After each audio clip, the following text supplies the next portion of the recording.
अरे मोर बात के तरह माया करत है बहुत ज्यादा माया करत हूं कम से कम बहुत ज्यादा हर मैं हतो ना हां अरे पे अब्बा माया करत हो ना ये तो मैं जी नहीं सकूं ऐसे का हां तो बोले तो कहता हूं का देखा मोला पगला बनाते ते छोड़ दे मोला पगला बनाते ते छोड़ दे सुनना बाबू दीपचंद बाबू कभी मैं बोला नहीं था कैसे ए बीठा पाल लगे जोड़ीदार बोली असीदा ए बीठा पाल लगे जोड़ीदार बोली असीदा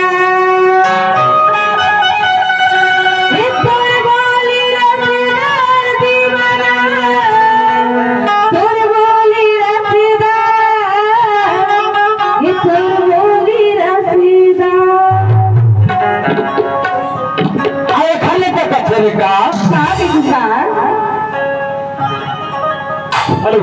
मनीषा जी हो गए मनीषा एवं समस्त कलाकारगण आए खले का खेलता अरे ते बोली ना अरे बड़ा भल्ला भावत ये खले का चौका मीठा पाला जो जोड़ेगा हरे फिर बोली रसीदा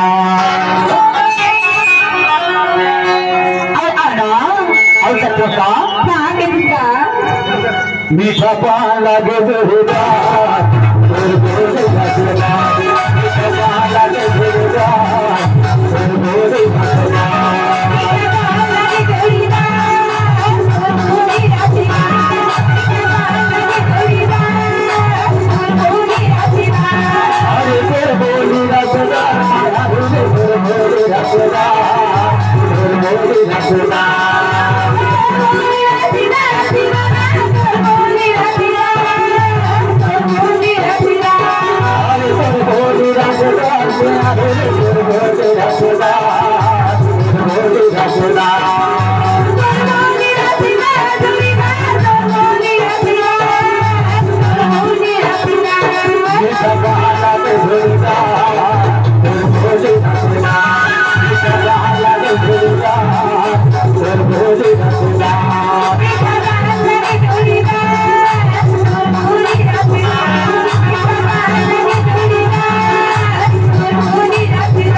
माया के